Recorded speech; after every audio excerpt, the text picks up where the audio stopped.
Adding and removing plates. We're into week 5 of the month, and therefore I'm going to talk about miscellaneous things. And in this week's videos, I'm going to talk about things related to the sessions that perhaps aren't covered in the session videos, and that perhaps people haven't always picked up on, or might be a useful reminder. And the first thing we're going to cover is how to most easily add and remove plates from a barbell.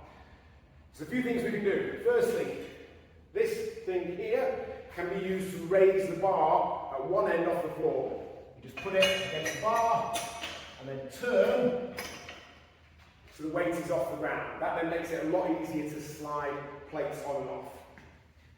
Another thing you can do, if you have more than one plate on one side, is use a small plate to roll just the most inward plate onto it. So I roll that onto there, and I'm sure you can see the outside plate can slide on and off a lot more easily.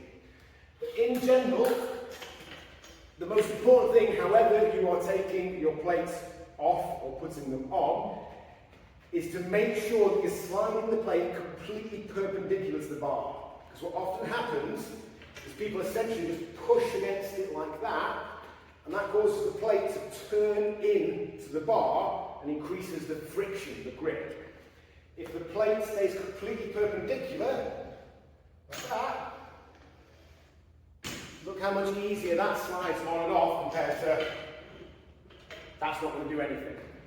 A good analogy, if you remember them, is that game that we all used to play at kids, where you had a bent wire that you had to loop your handle around. I'm sure me going like that will remind you exactly what I'm talking about.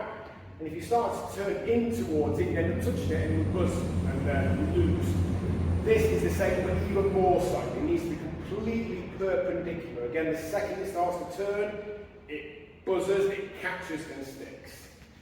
So, quick reminder there, you can elevate on the plate, you can use that little leg thing there, but however you're doing it, even if you're just doing it with your hands like that, look how easily that slides when I'm holding the plate perpendicular compared to going like that. So that is the easiest way to add and remove plates onto a barbell.